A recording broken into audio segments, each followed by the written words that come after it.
Bonjour et bienvenue dans The Ring, notre nouvelle émission de débat sur Euronews. Chaque semaine, nous réunissons deux personnalités de la scène politique européenne pour confronter leurs idées et croiser leurs perspectives. Cette semaine, nous sommes sur les Champs-Élysées à Paris pour une édition spéciale sur la crise politique et sociale qui agite la France et inquiète profondément l'Europe. Voici un aperçu. Depuis la dissolution de l'Assemblée nationale en juin 2024, l'Europe assiste impuissante au spectacle d'une France au bord de l'implosion, paralysée par une crise politique. Mais la France est un cas particulier. Elle n'a historiquement pas la culture du compromis. Les Français assistent à une valse de Premier ministre, de ministres et de motions de censure, alors que le budget pour 2026 n'est toujours pas prêt et que la dette publique française n'a de cesse de grimper, aggravée par des dépenses sociales en particulier. Alors comment la France va-t-elle sortir de cette crise ? Est-ce la fin d'un modèle social envié partout en Europe ? La France est-elle en train de perdre toute crédibilité hors de ses frontières ? Alors en effet, vu de Bruxelles, c'est bien la question de la crédibilité de la France qui est en jeu. Et pour y répondre, nous accueillons cette semaine sur The Ring deux invités. Je vous propose, avant de les accueillir, de faire un peu mieux connaissance avec eux. Yann Brossat, sénateur et conseiller de Paris, il est porte-parole du Parti communiste français et a lancé sa campagne pour les élections municipales de 2026. Fervent défenseur du logement abordable, de la justice sociale et du droit du travail, il estime que le gouvernement est déconnecté de la réalité. On ne peut pas gouverner un pays contre lui-même, a-t-il dit récemment. Prisca Thévenot, ancienne porte-parole du gouvernement et secrétaire d'État à la jeunesse, aujourd'hui députée du parti centriste Ensemble pour la République dans les Hauts-de-Seine. Connue pour son engagement en faveur de la santé des femmes et de la citoyenneté, elle a milité pour que le service national universel devienne un passage républicain pour les jeunes. Cette crise, a-t-elle dit récemment, est le symptôme d'un modèle dépassé qu'il faut refonder collectivement. Alors Yann Brossat, Prisca Thévenot, bienvenue à tous les deux. Alors la première question, ce que la France vit aujourd'hui, c'est avant tout une crise économique ou une crise politique, Prisca Thévenot ? C'est un complexe sujet, effectivement. Nous avons un temps politique extrêmement dense, extrêmement compliqué, qui peut amener à une crise économique, effectivement. Yann Brossat ? Je pense qu'il y a une crise politique d'abord, un non-respect du suffrage universel. Il y a eu des élections législatives il y a un peu plus d'un an. Le président de la République a à ce moment-là décidé de dissoudre. Les Français ont dit qu'ils voulaient changer de politique et de fait, on a une espèce de coup de force qui fait que la même politique continue. Et c'est, je pense, ce qui crée une crise démocratique, institutionnelle dans notre pays. Je crois que nous y sommes. Coup de force, vous êtes d'accord, Prisca Thévenot ? Non, je pense que quand on est français et fier de notre pays, on peut dire que la démocratie, effectivement, vit des heures extrêmement compliquées, complexes, parfois douloureuses dans le débat, mais on ne peut pas dire qu'il y a un coup de force démocratique, surtout pas en France, quand on regarde ce qui se passe ailleurs en Europe. Je pense que plus que jamais, si on veut défendre l'état de droit, il faut aussi être en capacité de reconnaître que la France est une belle et grande démocratie. Ensuite, quand on parle de coup de force éventuel démocratique de la part du président de la République, je suis désolée. Effectivement, nous avons vécu il y a un an une dissolution qui a amené une nouvelle diversité politique à l'Assemblée nationale. Mais si aujourd'hui, la gauche française n'a pas réussi à placer un des leurs à Matignon, ce n'est pas de la faute du président de la République, c'est la faute de la gauche elle-même qui n'a pas su s'entendre en son sein. Alors la faute de la gauche elle-même, j'imagine, Yann Brossat, que ça ne vous plaît pas forcément ce genre de phrase. D'abord, vous savez, les résultats aux dernières élections législatives font foi. Il y a eu effectivement ces élections parce que le président de la République a décidé de redonner la parole au peuple. Le peuple a parlé et de fait, il a placé, contre toute attente d'ailleurs, le nouveau Front populaire, c'est-à-dire une coalition de gauche, en tête des élections législatives. Et pour ce qui concerne le camp du président de la République, ce qu'en France on appelle les macronistes, c'est pas un très joli terme, mais enfin c'est comme ça qu'on les appelle, ils sont arrivés troisième. Et nous nous retrouvons dans une situation pour le moins paradoxale quand même, où ceux qui ont été battus aux élections législatives continuent à diriger ce pays. Et ça, inévitablement, ça crée une forme de distorsion entre le résultat des élections, le suffrage universel, et la politique qui est menée aujourd'hui. Puisque de fait, c'est la même politique qui continue. Alors, c'est vrai qu'il y a eu 3 premiers ministres différents depuis un an, alors même que les Français ne voulaient plus de ça. Ils ne voulaient plus de cette politique de l'offre. Justement, les Français, quand on les interroge dans les sondages, ils disent qu'ils sont de plus en plus déconnectés de la politique aujourd'hui et qu'ils voient justement cette politique comme un combat de coq où il n'y a aucune véritable lisibilité. Oui, mais les combats de coq, et je suis désolée, Yann Brossat, il faut regarder ce qui se passe à l'Assemblée nationale aujourd'hui. Ce que vous décrivez, c'était il y a un an, au moment effectivement de la dissolution et des élections législatives partielles. Mais depuis, bien l'Assemblée nationale s'est réveillée avec une diversité politique extrêmement forte, avec aussi des mouvements de tectonique de plaques entre les familles politiques elles-mêmes. Vous parlez du NFP, le nouveau Front populaire, cette coalition de gauche qui a voulu se présenter aux élections législatives partielles. Pardon, mais elle n'existe plus. Cette coalition n'existe plus à l'Assemblée nationale. Moi, je pense que ce qui ressort des urnes et ce qui est aujourd'hui le fait de la diversité politique à l'Assemblée nationale est la volonté stricto sensu du choix du peuple français. Et ça, nous devons le respecter. Mais nous, maintenant, à nous de faire en sorte que le débat politique amène pas simplement à des querelles d'ego sans fin, mais bien à du compromis sur le fond. On ne sera pas d'accord sur tout. Ça, c'est essentiel et c'est inévitable. Justement, mais on vous peut y parlez arriver. de compromis. Et c'est intéressant parce qu'en Europe, il y a des compromis. Pourquoi est-ce que le consensus est totalement impossible en France, Yann Brossat ? Bon, je ne dirais pas les choses en ces termes. Il arrive parfois qu'on arrive à dégager un certain nombre de consensus. Simplement, je pense que nous avons du côté du gouvernement, du côté de ceux qui ont perdu les dernières élections législatives, du côté du président de la République, une forme d'intransigeance, d'obsession à vouloir mener coûte que coûte la même politique. Je prendrai un exemple extrêmement simple. Vous avez une grande majorité de Français, 75-80% de Français, qui étaient, il le disait par les sondages, favorables à la taxe Zuckman. C'était d'ailleurs dans le programme du nouveau Front populaire. Et il y a eu une espèce de coalition entre les macronistes et l'extrême droite pour empêcher qu'un tel vote puisse intervenir dans le cadre du débat budgétaire. Admettez-le, je ne fais qu'énoncer des faits. Une obsession du gouvernement à vouloir mener la même politique. Je pense qu'il faut regarder ce qui se passe dans l'hémicycle en ce moment. Vraiment, c'est faux ce que vous dites. Ce que vous dites a une réalité. Vous avez abrogé la réforme des retraites. Je vais vous expliquer. Mais elle a été suspendue la semaine dernière, vous rigolez ou quoi ? Elle n'a pas été abrogée. Non, mais vous plaisantez. Elle n'a pas été abrogée, Madame Thévenot. Moi, je veux bien qu'on se dise plein de choses. Elle a été décalée de 3 mois. Je vais répondre maintenant parce que c'est important aussi de rétablir des faits. Surtout en ce moment, quand il y a une vague de fake news qui s'abat sur l'Europe, on peut débattre de beaucoup de choses, mais en s'appuyant sur ce qui se passe réellement. C'est exactement ce que j'ai fait. Non, c'est faux. Si. La suspension est à mon et pas pour mon plus grand bonheur. La réforme des retraites a été suspendue, décalée abrogée. de 3 mois. Oui, non, elle a été arrêtée. Elle a été abandonnée. Et elle a créé beaucoup de divisions dans le socle commun aussi. Donc maintenant, à un moment, il faut aussi reconnaître, quand la gauche arrive à avoir des victoires, avec le gouvernement actuel d'ailleurs, contre l'ancienne majorité, ayez au moins l'honnêteté, non pas d'applaudir, ça je vous le concède, mais au moins de sourire et de reconnaître ce qui a été fait. Je souris. Ensuite, sur le sujet de la taxe Zuckman, au-delà de la taxe Zuckman, ce qu'il y a, c'est qu'il y a les taxes et encore des taxes. C'est vrai que nous, dans notre famille politique, avec Gabriel Attal, nous sommes contre augmenter en permanence les taxes et au contraire, on veut desserrer la pression fiscale sur la France. Si on était le Panama en France, ça se saurait. Je ne crois pas. Et c'est vrai que la gauche a réussi à avoir dans sa négociation de compromis avec le gouvernement actuel un certain nombre de propositions de nouvelles taxes. Est-ce qu'on y est favorable, nous ? Non.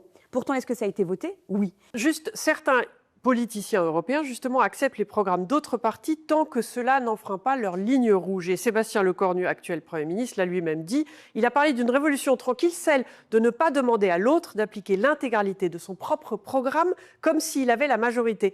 Vous la comprenez comment, cette phrase ? Lecornu est sans doute un peu plus intelligent que ses deux prédécesseurs. Simplement, ce que je constate, c'est que malgré un certain nombre de concessions, c'est vrai, c'est la même politique économique qui se poursuit. C'est la même politique économique qui je voulais revenir sur un mot. Oui. J'entends Mme Thévenot nous dire avec vous, c'est taxe. Ah non, et expropriation aussi, pardon. Je n'admets pas ça. La réalité, c'est que le gouvernement macroniste n'a pas cessé de taxer les Français. Moi, ce que je dis, c'est que nous avons besoin dans notre pays d'une meilleure répartition des richesses. Évidemment qu'il faut baisser les impôts sur les classes populaires et les classes moyennes. Moi, je suis favorable à la baisse de l'impôt sur le revenu pour les classes moyennes, évidemment. En revanche, ce qui est insupportable, c'est de voir dans notre pays, qui en Europe, c'est vrai, était un pays un peu atypique, avec un modèle social fort, avec un fort attachement aux valeurs d'égalité, voir les inégalités sociales exploser depuis 8 ans maintenant. Ça veut dire quoi changer de modèle aujourd'hui ? Puisque justement, Yann vous dit que ça ne change pas, que les premiers ministres sont les mêmes. Non, mais ce qu'il me dit surtout, c'est encore des choses fausses. Je suis désolée, il faut arrêter un moment. On peut parler des inégalités, ça oui, on peut en parler largement et avoir un débat de fond idéologique dessus. Mais de dire que depuis 8 ans, nous avons participé, nous, avec ma famille politique, à augmenter les impôts, pardon, c'est factuellement faux. Nous avons baissé l'impôt sur les sociétés. Vous n'êtes pas d'accord ? Sur l'énergie. Non, je vous ai écouté vraiment patiemment. Ah oui, l'impôt sur les sociétés, ça c'est sûr. Bon, je vais vous écouter patiemment. Je sais que la gauche n'aime pas que les autres familles politiques parlent, mais je vais le faire. Mais si, je bois vos paroles. Et donc, merci. On est en démocratie, ici, chacun donc, parle. Exactement. Et donc, nous avons baissé l'impôt sur les sociétés. Pourquoi? Pour aussi permettre de la marge de manœuvre et faire en sorte que celles et ceux qui créent de l'emploi, créent de la valeur pour pouvoir la redistribuer, puissent être à l'aise en France pour le faire. Nous avons aussi baissé la pression fiscale sur les foyers français. Nous avons baissé les premières tranches de l'impôt sur le revenu, justement. Les premières tranches de l'impôt sur le revenu. On parlera de revenus, de dettes. Après, je vous arrête là tout de suite parce que vous avez déjà exposé vos points de vue et maintenant que les esprits sont un peu échauffés, il est temps d'approfondir le débat. Alors, dans cette deuxième partie d'émission, nous allons entrer dans le vif du sujet et confronter les idées. Nos invités vont se poser des questions entre l'occasion d'un échange direct à l'image de ce qui se passe dans vos hémicycles respectifs. Alors, commençons. Madame Prisca-Thévenot, c'est à vous. Vous parlez très précisément, Monsieur Brossat, tout à l'heure de la réforme des retraites de 2023. Vous avez raison, elle a été suspendue, abrogée, décalée. Bref, elle n'existe plus aujourd'hui du fait du vote à l'Assemblée nationale que, à mon avis, vous allez confirmer ou pas dans votre hémicycle au Sénat. À voir. Ça, je vous laisse la capacité de le faire ou pas. La question est plutôt de savoir comment on fait pour avoir un système universel, c'est-à-dire chaque euro cotisé offre les mêmes droits à tous les travailleurs de France, quel que soit leur métier. Qu'en pensez-vous ? Nous avons en France un modèle de retraite par répartition, vous l'avez très justement dit. C'est un modèle qui fait qu'en France, on a 10% de retraités pauvres, quand on en a 15% en moyenne au sein de l'Union européenne. On en a 20% de retraités pauvres en Allemagne, qui a promu la capitalisation. On en a 30% aux États-Unis. C'est-à-dire que la France est l'un des pays de l'Union européenne, l'un des pays du monde dans lequel nous avons le taux de retraités pauvres le plus bas. Pourquoi ? Précisément parce que nous avons ce système de retraite par répartition qui est un système juste et qui est un système fondé sur la solidarité. Alors 10% de retraités pauvres, c'est trop et j'aimerais évidemment qu'il n'y en ait pas. Mais enfin, en tout cas, nous avons un système qui est performant. Beaucoup plus performant que tous nos voisins européens. Longtemps, l'Europe a envié notre modèle social. Je pense que ce modèle social, il faut en être fier et il faut le renforcer, certainement pas le tuer comme vous le proposez. Yann Brossat, je propose que vous posiez votre question à Prisca-Thévenot maintenant. Oui, vous m'avez posé une question tout à fait intéressante. Tout à l'heure, vous me demandiez si en France, on est capable de consensus. Ma question est très simple. Quand est-ce qu'enfin, ces aides publiques aux entreprises seront soumises à contrepartie ? Vous êtes une entreprise, vous touchez des aides publiques. Prisca-Thévenot, vous pouvez répondre. Vous touchez des aides publiques. En échange, il faut qu'il y ait de l'emploi, il faut qu'il y ait des salaires, il faut qu'il y ait de l'investissement. Répondez maintenant. Dans l'outil productif. Ça me paraît être du bon sens. En tout cas, ça a réuni des sénateurs de gauche et de droite. On vous a entendu. Vous pouvez répondre. Alors, sur ce point très précis du rapport sénatorial, mon collègue Paul Midi vous a répondu dans l'enceinte de l'Assemblée nationale en expliquant que si le chiffre était juste, l'ensemble des agrégations qui ont été mises ensemble pour avoir ce chiffre posait à discussion, notamment sur les externalités externes de ce chiffre. Vous dites, on a l'impression que tous les mois, toutes les semaines, tous les jours, l'État français fait des chèques aux entreprises. Non, il y a des exonérations de charges. Parce que oui, il y a énormément... Ça, c'est 70 milliards, non, vraiment, c'est pas 200. Je vous ai écouté, M. Brossat, c'est désagréable, c'est pas cool. Mais c'est pas vrai. Oui, mais c'est vrai que vous me coupez la parole. Allez-y. Donc, il y a des exonérations de charges extrêmement fortes, des charges extrêmement fortes sur nos entreprises. Donc, il faut qu'on puisse les libérer pour pouvoir créer un truc qui vous échappe, qui s'appelle de l'emploi. L'emploi est important dans notre pays pour permettre aux gens de vivre pleinement de leur travail, permettre par exemple aux femmes d'être libres dans notre pays économiquement, permettre aussi de créer de la valeur qui pourra servir à quelque chose qui, à mon avis, doit vous parler, qui s'appelle la redistribution. Parce que sans le cœur du sujet, qui est l'emploi, on ne crée aucune richesse et donc on ne la redistribue pas. Et donc c'est ça aujourd'hui qui est un problème, c'est que la gauche dans notre pays, mais dans sa globalité, la gauche, vous pourrez l'appeler comme vous voulez, le Parti socialiste, le Parti communiste, la France insoumise, considère l'ennemi public numéro 1 en France étant comme l'entreprise, l'entrepreneuriat. Et en parallèle, il nous dit il faut avoir toujours plus de cotisations, toujours plus de capacité de richesse pour pouvoir la redistribuer, mais il tape en permanence toute la journée sur celles et ceux qui créent. Et donc ça, il va falloir aussi un moment se remettre en capacité d'arrêter de considérer qu'il y aura un mal absolu dans notre pays, celles et ceux qui créent de la richesse. En revanche, ce qu'il faut pouvoir regarder, c'est la redistribution de cette richesse. Mais pour pouvoir avoir ce sujet-là, il faut arrêter de taper sur celles et ceux qui la créent. Moi, je vous arrête un instant parce que je vois que la question de la réforme des retraites, en règle générale, des aides publiques aux entreprises, ce sont vraiment des sujets qui sont très en débat aujourd'hui et qui peut-être vont créer un nouveau modèle. Et justement, on vous arrête là pour passer à la déclaration qui a fait les gros titres cette semaine. Alors, le journaliste et auteur Alain Duhamel a écrit dans Le Monde en septembre « Nous vivons à la fois une crise de régime et une crise de société. Le rejet par les Français des institutions, des partis et des responsables politiques atteint un niveau inédit, avec la tentation très préoccupante à mes yeux de remplacer la démocratie représentative par la démocratie d'opinion ». Alors, on en a un petit peu parlé dans cette première partie. Quand vous entendez cela, Yann Brossat, justement, ainsi qu'un récent sondage du Cevipof qui dit que les partis politiques n'inspirent confiance qu'à 10% de sondés et que la confiance s'établit péniblement à 20% pour les députés, n'est-il pas le moment de changer sa façon de faire de la politique ? Si, sans doute, mais je pense que ce qui est au cœur de la difficulté... mais quand vous dites si, sans doute, ça veut dire quoi, justement ? Ça veut dire que ce que je ressens au fond, c'est que les Français votent et ils ont le sentiment que ça ne change jamais. Et j'évoquais les dernières élections législatives... Mais est-ce que vous pensez que vous pouvez changer ? J'évoquais les dernières élections législatives, ça remonte à plus loin. On est ici sur une émission qui parle de l'Europe. Lorsque les Français ont voté contre le traité constitutionnel européen en 2005, ils l'ont fait par référendum. Ils se sont mobilisés massivement. Ils se sont intéressés à ce scrutin.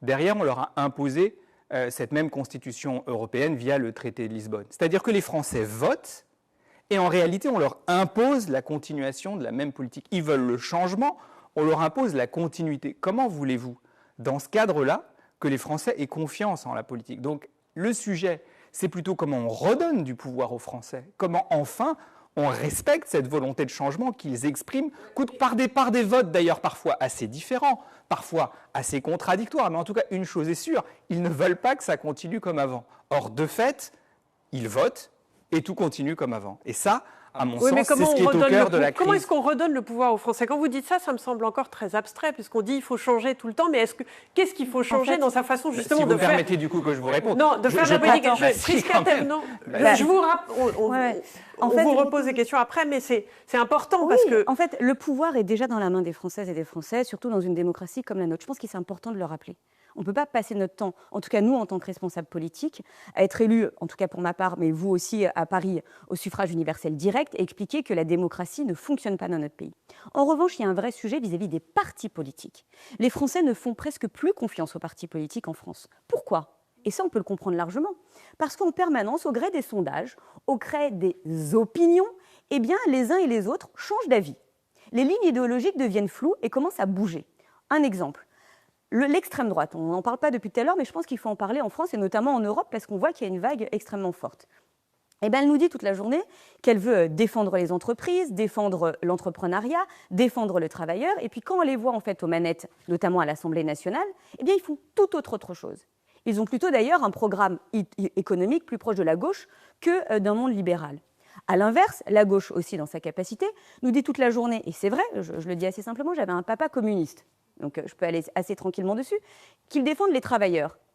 Mais comment on défend les travailleurs en tapant toute la journée sur les entreprises ? Pardon, mais sans entreprise, pas de travailleurs. Sans entreprise, pas de salaire. Sans entreprise, pas de richesse et donc pas de redistribution. Et donc c'est ça qui finit par agacer, parce qu'on a fini par avoir... Les Français nous demandaient un combat d'idées. C'est pour ça qu'on a une Assemblée nationale si diversifiée. Oui, mais du coup, quand on revient on a une querelle d'ego, de bons petits hommes. Oui, mais quand on revient sur les partis, justement, est-ce que ce n'est pas l'attachement aux partis qui pose problème aujourd'hui ? Est-ce que les partis, en fait, finalement, on ne devrait peut-être pas s'en débarrasser tout simplement ? Mais bien sûr que non. Un parti, c'est un endroit où on réfléchit, où on est en capacité de proposer des choses et on est sur une capacité à avoir une vision très lisible de l'idéologie. Moi, je vous le dis assez simplement. Est-ce que ma position a changé sur l'Europe depuis 10 ans ? Non. Est-ce que ma position a changé sur la capacité à soutenir les forces créatrices de notre pays, les entreprises, les entrepreneurs ? Non. Est-ce que ma vision a changé sur l'enjeu du modèle laïque dans notre pays ? Non. Et c'est ça qui est important. Ensuite, est-ce que oui, depuis quelque temps, et notamment avec le compromis voulu en ce moment dans notre pays, eh bien, il y a des choses sur lesquelles on est en train de revenir et qui mettent en difficulté ce qu'on a fait, nous, depuis 8 ans, oui, mais pour autant, je ne change pas d'avis. Je reste constante et stable. Ce que je vois, c'est que vous êtes tous les deux d'accord pour dire qu'il faut changer sa façon de faire de la politique. Peut-être pas les partis, mais en tout cas, sa façon d'être aujourd'hui un député ou un sénateur. Je vous arrête donc là, parce que nous continuons sur 8 minutes de débat percutant sur cette crise politique inédite en France. À tout à l'heure.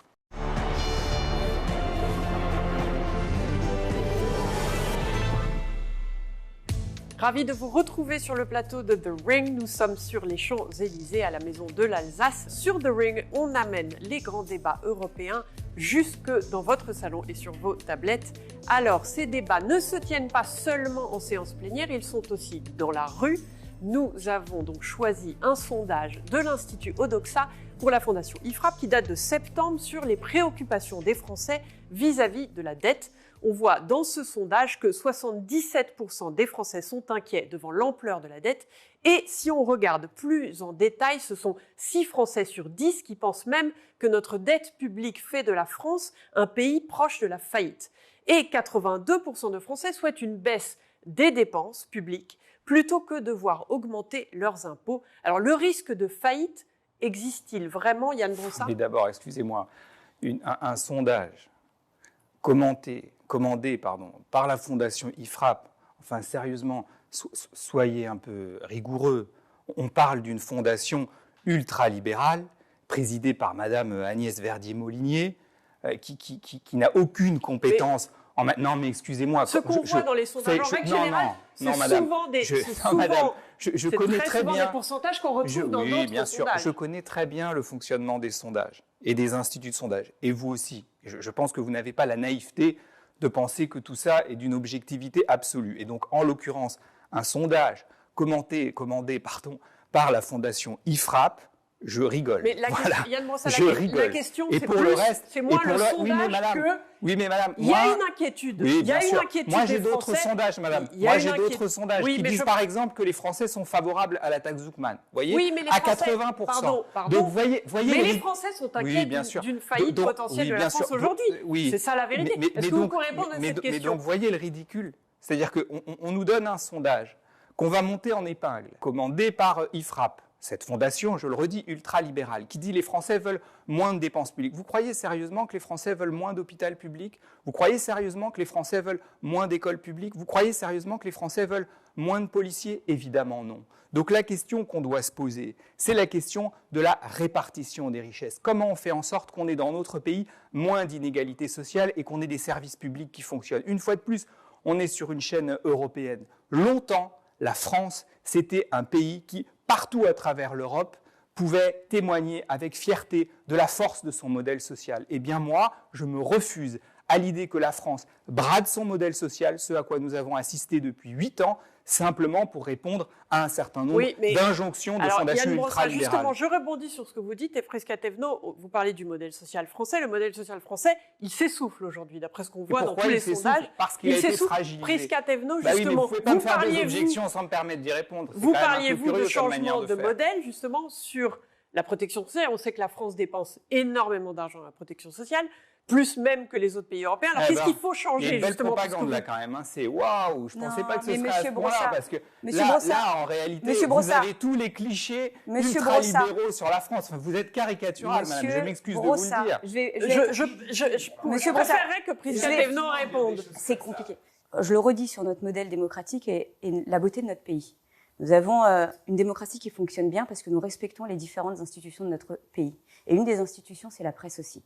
Donc je pense qu'il faut aussi ne pas virer dans le complotisme, laisser ça à l'extrême droite, Monsieur Brossard. Non, mais c'est bien. Et vous acquiescez, c'est bien. On a vraiment le système qui s'auto-entretient de la manière la plus caricaturale qui soit. Non, mais excusez-moi, on n'est pas sur CNews ici. Non, on n'est pas sur CNews. Mais on ne dit pas n'importe quoi. Mais j'aimerais, s'il vous plaît, qu'on revienne à la question qui était intéressante de la préoccupation des Français, parce que je crois que c'était ça la question initiale. La préoccupation des Français aujourd'hui, c'est la dette. Et bien sûr, c'est la dette. Vous croyez que tous les matins, quand vous sortez dans la rue, quand vous faites un marché, les gens vous parlent que de la dette. Les gens vous parlent pas du pouvoir d'achat. C'est votre opinion, les gens pas vous parlent l'opinion. pas du Écoutez, Monsieur Brossard. Non, mais franchement, arrêtez. Est-ce qu'on peut parler aussi ? Ça suffit un moment. Non, c'est pas drôle. Mais vous êtes deux, du coup, c'est mais on n'est pas deux. Madame les journalistes, je suis responsable politique. Et arrêtez avec votre succès de système. Franchement, vous faites le jeu de l'extrême droite en faisant ça. Une fois que ça s'est dit, oui, les gens sont très préoccupés par le niveau d'endettement de notre pays. Et d'ailleurs, vous devriez être préoccupés, vous, en tant que sénateur. Vous êtes certes sénateur. Je ne vais pas m'arrêter de parler. Et si vous voulez continuer à parler sur moi, vous pouvez continuer. Vous avez augmenté la dette de 1000 milliards d'euros. Vous êtes certes sénateur, mais vous êtes aussi conseiller de Paris. Là, nous sommes en plein cœur de Paris, une capitale européenne extrêmement importante. Nous sommes une ville magnifique. Oui, sur les Champs-Élysées, vous dites que c'est une ville importante. Mais regardez ce qui se passe derrière les bureaux. Regardez ce qui se passe derrière les murs de cette ville. Vous avez endetté comme Mais qu'est-ce jamais que vous racontez cette ville. Non, mais Vous l'avez endetté comme jamais, Non, mais n'importe x2 quoi. le niveau d'endettement. Est-ce qu'il y a plus de protection de la police? Non. Est-ce qu'il y a plus de services publics? Non. Est-ce qu'il y a plus de propreté? Non. En revanche, c'est vrai que nous avons un niveau d'endettement extrêmement important au niveau national. Et il faut réfléchir pourquoi. Parce que nous avons vécu des crises aussi. Et ces crises, eh bien, on aurait pu décider, comme certains le voulaient, ne rien faire.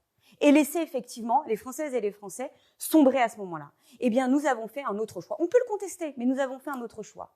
Celle, eh bien, de nationaliser une partie des salaires pendant cette période-là. Celle d'investir massivement dans la recherche. Celle de faire en sorte que notre système économique ne tombe pas. Et donc, forcément, à un moment, eh bien, il faut revenir à un principe d'en finir avec le quoi qu'il en coûte. Et donc, oui, je suis d'accord avec le sondage qui a été mis en place. Et je vais vous le dire, vous avez raison, on n'a pas besoin de sondage. On le sait, les Français veulent moins de dépenses. Ça ne veut pas dire moins d'investissement, mais moins de dépenses. On voit évidemment dans ces débats que tout n'est pas noir ou blanc ou l'est-il. Maintenant, je vais vous proposer une série de questions. Justement, on en parlait déjà en première partie d'émission, mais l'avenir de la France, finalement, vous inquiète-t-il, Yann Brossat? Oui, mais malgré tout, je suis confiant dans mon pays. Prisca Thévenot? Non, et nous devons continuer à faire en sorte qu'il ne soit pas inquiétant. Alors, la France aura-t-elle un budget le 31 décembre, qui est évidemment la date butoir pour voter le budget, Yann Brossat? Oui, parce que même s'il n'était pas voté, le gouvernement a plein de moyens d'imposer un budget pour le pays. De toute façon, le pays a besoin d'un budget, donc oui, évidemment, ce sera le cas. Prisca? Oui, en espérant que la contrepartie, ce ne soit pas une pression fiscale augmentée par la gauche. Y a-t-il, évidemment, on caricature, mais y a-t-il un risque de shutdown comme aux États-Unis où l'État ne peut plus payer ses fonctionnaires? Évidemment non, et vous le savez en posant votre question. Non. Alors, la Ve République vit-elle ses dernières heures, Yann Brossat? Peut-être, mais en réalité, quand on a dit ça, on n'a pas dit grand-chose. La question est de savoir par quoi il faut la remplacer, quelles sont les nouvelles institutions qu'il faudrait créer, qui précisément donnent plus de pouvoir au peuple. Je pense qu'il faut pouvoir dépoussiérer notre Constitution pour mieux la protéger. On ne peut pas fonctionner aujourd'hui sur un modèle qui est appuyé sur un système de 1945 avec tous les sujets qu'on peut voir aujourd'hui. Est-ce que Prisca Thévenot vous a convaincu? De quoi? Il n'a pas écouté parce qu'il a beaucoup parlé. Si, j'ai écouté avec beaucoup d'attention, mais je ne vois pas bien de quoi vous voulez parler en l'occurrence. Moi, je vous ai en revanche beaucoup écouté. Et s'il y a un sujet sur lequel normalement on devrait pouvoir travailler, alors même si on n'est pas d'accord sur les modalités pour y aller, c'est lutter contre les inégalités de destin dans notre pays. Et le débat n'était pas assez long pour qu'on puisse le faire, mais j'espère qu'on pourra en avoir d'autres. Oui, effectivement, le débat pourrait encore durer des heures. Vous pouvez participer aussi à la discussion en nous écrivant à thering@euronews.com ou via nos réseaux sociaux. Merci encore à nos invités cette semaine et merci à vous de nous avoir suivis. À très bientôt sur Euronews.